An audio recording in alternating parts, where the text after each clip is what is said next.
Sadar atau enggak kalian?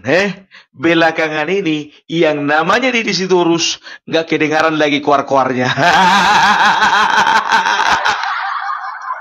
Nah, coba perhatikan kalian di media mana dia kuar-kuar. Di TikTok pribadinya aja biar tahu kalian, udah nggak ada lagi postingan-postingan yang menyudutkan, yang menghina dan menyerang Bapak Jokowi, nggak ada.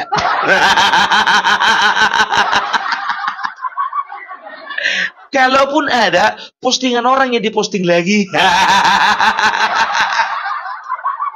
Aduh, semenjak Astor tertangkap ternyata nggak berani bersuara dia. Kenapa? Takut ditetapkan jadi tersangka juga. Mulai berpikir dia kan, sedangkan sekjen pun juga dikerjai, sedangkan sekjen pun juga diangkat, sedangkan sekjen pun juga ditetapkan jadi tersangka. Kalau sampai aku bikin gara-gara, bikin masalah, bisa habis aku. Aduh, baru sadar. Tahu nggak kalian? Ku perhatikan ini ya kan. Semenjak Hasto ditetapkan jadi tersangka, disitulah PDIP berusaha untuk membangun komunikasi dengan Bapak Prabowo. Bangun komunikasi atau lobby? Aduh. Sekarang begini jujur aja lah ya. Kita mau tagih dulu apa yang yang disampaikan Ibu Megawati. Kalau misalnya Hasto sempat dijadikan tersangka, maka saya akan datang ke KPK langsung. Mana? Bukan datang ke KPK, kok malah nelpon Bapak Prabowo. Aduh, ya coba perhatikan kalian, betul kan yang ku bilang gitu ya kan? Semenjak Hasto ditetapkan jadi tersangka, disitulah mereka mulai membangun komunikasi dengan Bapak Prabowo. Bilang aja lah bahasa kasarnya itu melobi. Dan semenjak itulah kalian perhatikan orang-orang PDIP ada lagi yang mulai nyinyir. Nggak ada. Belakangan ini yang terbaru masalah makan gratis, ada mereka nyinyir. Nggak ada berani kan? Mana berani? Inilah yang kukatakan sebetulnya Bapak Prabowo itu ya bisa dikatakan saat ini ya Bapak Prabowo itu mengatakan bahwasanya ya dia itu perlu ambil tindakan terhadap orang-orang yang melakukan korupsi baik dari tingkat atas ataupun paling bawah. Korupsi itu kan terbagi beberapa kategori dan termasuk penyuapan itu pun masuk ke dalam korupsi. Kenapa dibilang Adian Napitupulu ya yang namanya Hasto tidak ada makan uang negara? Betul tidak makan uang negara, tapi masalahnya di sini melibat lembaga negara, ya kan? Melibat lembaga-lembaga yang terkait dengan pelaksanaan negara ini, ya. Hasto ketahuan dia itu memberi suap-suap sebesar 400 juta kepada Wahyu Setiawan yang adalah komisioner KPU.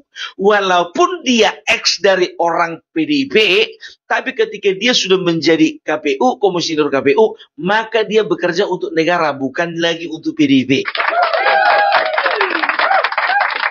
Nah, apapun yang berkaitan ya dengan korupsi, ya korupsi itu terbagi dengan makan uang negara, setelah itu merugikan keuangan negara, setelah itu apalagi gratifikasi, setelah itu apalagi penyuapan, itu sudah termasuk kategori korupsi. Jangan kalian katakan kepada masyarakat bahwasanya ya Hasto nggak merugikan negara kok. Siapa bilang tidak merugikan negara? Tetap dia itu judulnya melakukan tindak pidana korupsi. Karena apa? Penyuapan masuk dalam kategori korupsi. Nah, jadi Bapak Prabowo menilai apapun jenis korupsi. Kan dia kan tidak katakan setiap orang yang merugikan negara, setiap orang yang makan uang negara, maka ditindak habis. Enggak. Tapi siapapun yang melakukan korupsi. Nah, yang dilakukan Hasto itu adalah korupsi, ya, bagian dari korupsi. Makanya Bapak Prabowo juga mengatakan kepada KPU, gas terus. Yang pertama itu dia. Yang kedua, ya Bapak Prabowo juga melihat, ya, orang-orang yang koruptor ini, ya, koruptor-koruptor ini seringkali menyembunyikan kebusukannya dengan suaranya yang lantang. Pura-pura suara lantang lah dia. Masih ingat kalian dibilang Bapak Luhut? Apa dibilang Bapak Luhut kemarin itu? Nggak usah dikritik-kritik Bapak Prabowo melaksanakan program makan gratis. Entahnya kalian yang mengkritik itu pejabat-pejabat waktu jadi pejabat negara dulu, kalian juga maling. Udah lebih paham Bapak Luhut bin Sarpanjaitan mengenai masalah di pemerintahan daripada Opung Parbella. Iya kan? Iya kan? Sedangkan aku ngomong begitu, apalagi Bapak Luhut. Jadi sekarang maling-maling itu, ya kan, oke, ya kan, untuk masalah ini Hasto tidak memakan uang negara, ya, tapi tetap melakukan korupsi. Nah, mana tahu di buntut-buntutnya itu di belakang, ketika Harun Masiku nanti tertangkap, ketahuanlah si Hasto rupanya melakukan yang ini.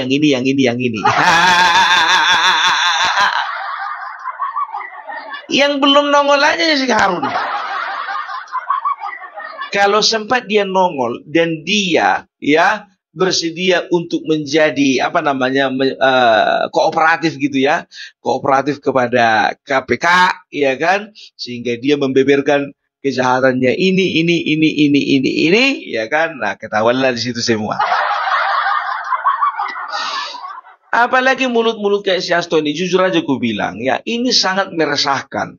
Kenapa sangat meresahkan? Bukan berbicara tentang dia itu dia itu dihambat atau dihalang-halangi dalam melakukan hal-hal yang sesuai dengan cita-cita bangsa ini. Itu bahasa dia aja itu. Bahasa dia aja itu. Saya berjuang mempertahankan keadilan, saya berjuang untuk memperjuangkan demokrasi, saya berjuang untuk rakyat kecil, saya berjuang supaya suara rakyat tidak diintimidasi dan juga tidak dikibiri. Bahasa dia aja itu. Praktik di lapangan bagaimana kalian nilai? Ya, dia itu seolah-olah begini, kayak baru kemarin aja dia jadi dokter. Pakai bahasa-bahasa yang tinggi. Itu ada di disertasi saya. Nggak ada itu, ya. Jadi biasanya orang yang terlalu banyak retorika, biasanya itulah koruptor yang paling hebat. Ya kita nggak tahu, kita kan nggak tahu. Aku bilang kan kita nggak tahu, mana tahu nanti. Ya setelah Harun Masiku ditangkap ternyata ketahuan lagi busukannya si Hasto ini, berarti ternyata bukan cuma bagian kepalanya aja. Ikut ke badan-badannya sampai kaki tangannya juga busuk. Itu dia. Jadi Bapak Prabowo jujur aja gue bilang tidak mau diganggu dengan olah-ulah ya orang-orang seperti Hasto ini. Makanya manusia-manusia kayak gini ini perlu diamankan ini, ya kan? Makanya sebetulnya biar tahu kalian, kurasa ini menurutku ini nggak ada ampun lagi sama si Hasto ini, ya. Karena apa? Karena Bapak Prabowo melihat ya ketika si Hasto ini memang betul-betul bisa diamankan, ya, bisa diproses, maka kasus-kasus lainnya ini bakalan terungkap. Makanya dia nggak mau intervensi, dan dia nggak akan mau mengintervensi KPK, dan dia akan berikan kebebasan kepada KPK untuk bertindak sesuai dengan hukum yang berlaku kepada Hasto. Jadi ya kalau misalnya ya di luaran sana ada berita mengatakan bahwasanya PDIP melakukan lobby kepada Bapak Prabowo ya supaya Hasto diampuni, supaya Hasto dilepaskan, mungkin bisa saja iya, tapi kalau aku bilang tidak akan mungkin terjadi. Nggak akan mungkin terjadi, nggak segampang itu. Bapak Prabowo itu bukan pemimpin yang murahan. Dan Bapak Prabowo itu bukan tipikal-tipikal kayak Bapak Jokowi yang bisa disetir-setir. Apalagi Ibu Mega mengaku-ngaku sekarang sahabat. Bu Mega, aku harap ya perjanjian batu tulis kemarin itu menjadi pelajaran samamu ya. Perjanjian batu tulis item yang ke-7 mengatakan bahwasanya Megawati dan juga PDIP siap untuk membantu atau untuk mengusung Bapak Prabowo menjadi presiden di tahun 2009. Itu loh, 2009,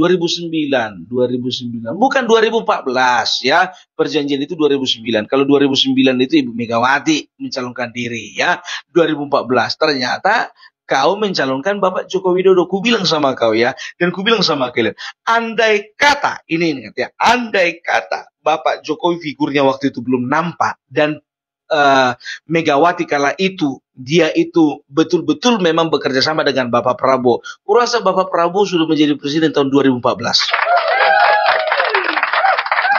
Itu dia, iya kan? Cuman kan masalahnya Megawati melihat ya sosok Joko Widodo kuat, dan kalau misalnya sosok Joko Widodo kuat, ini aku akan bisa setir, aku bisa lebih besar lagi powerku terhadap bangsa ini, kan begitu. Karena apa? Presiden aku yang nunjuk, kan begitu. Ternyata ya memang betul seperti itu, kan begitu. Kita bisa melihat bagaimana ya cuman bahasanya aja dibilang tidak ada intervensi ketua umum terhadap Jokowi, tidak ada intervensi ketua umum terhadap kebijakan-kebijakan. Siapa yang tahu? Sedangkan penetapan menteri aja pun juga Megawati katakan, masa PDIP cuma dikasih cuma segini, maunya banyak dong. PDIP cuma dikasih menteri cuma segini, aku mau.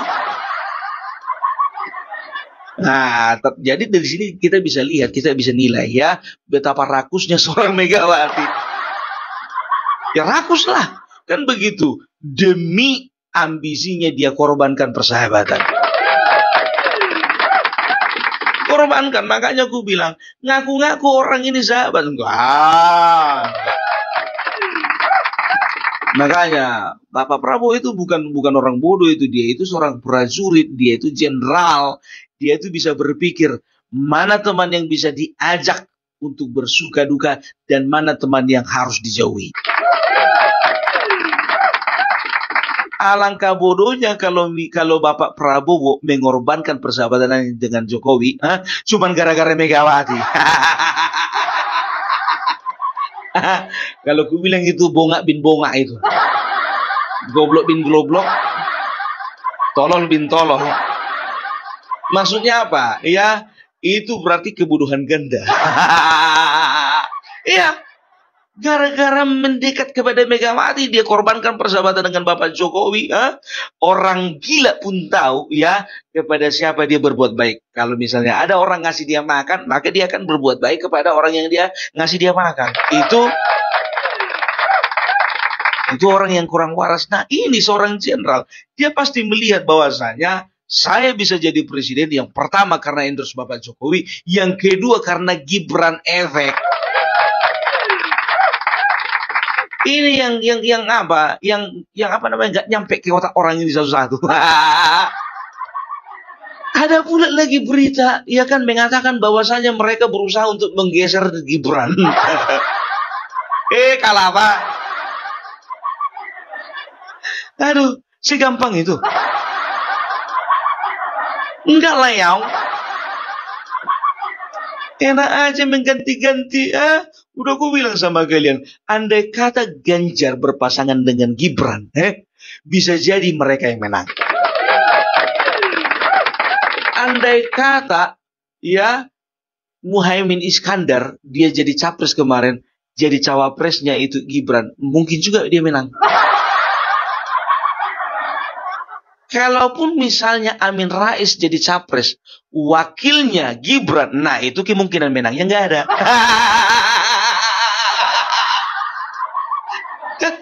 Ya iyalah, orang pun juga milih kan penuh kewarasan.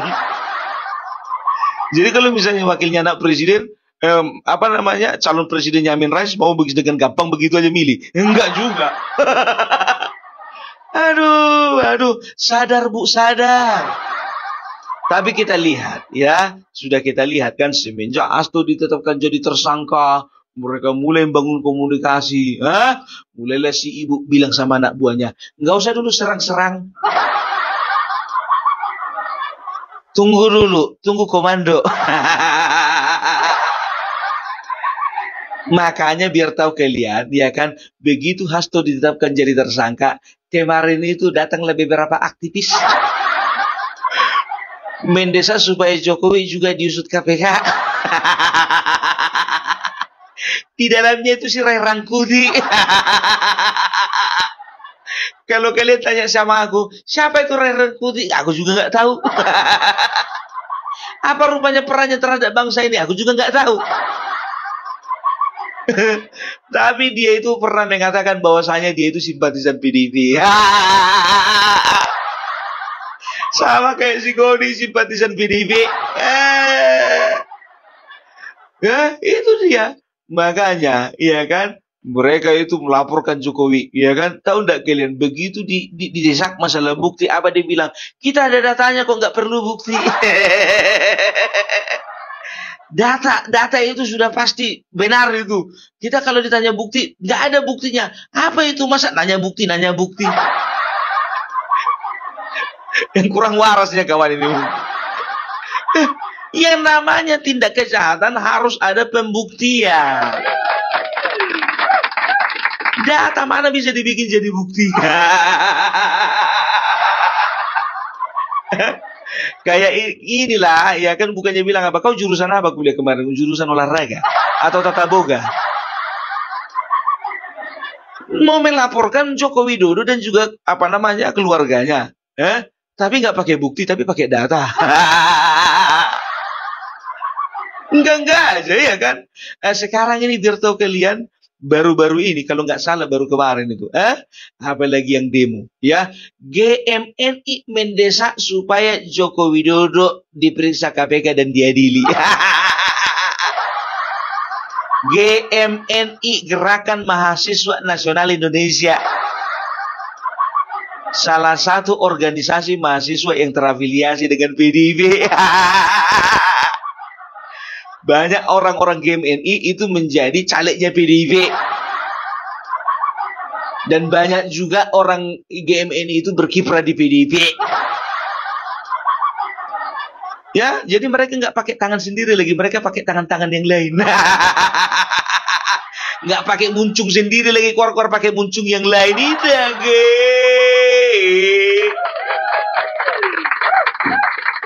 Bikin malu, ya kan? Coba dulu, bukannya bilang apa ya? Apa sih untungnya kalian serang terus Bapak Joko Widodo? Sekarang itu Bapak Joko Widodo sudah tidak lagi menjabat sebagai presiden. Kalian itu kan selalu kukatakan, selalu orang ini melakukan tindakan-tindakan konyol kan, karena mereka itu berangkat dari sakit hati. Mereka ini semua kemarin itu biar tahu kalian masih punya mimpi-mimpi yang indah. Ganjar mimpi jadi presiden. Megawati bermimpi bahwasanya anggota masih jadi presiden. Dan mereka sama-sama bermimpi masih bisa menikmati, ya kan, fasilitas dan segala kenyamanan kalau misalnya Ganjar jadi presiden. Dia di situ sudah bermimpi dia menjadi menteri dalam negeri. Guntur Romli dia itu bermimpi jadi menteri agama. Ahmad Basara ya kan, dia itu mimpi menjadi menteri ekonomi. Udah mimpi orang ini semua satu-satu. Ruth Sitompul, ya kan, dia itu sudah mimpi dia menjadi menteri pemuda dan olahraga.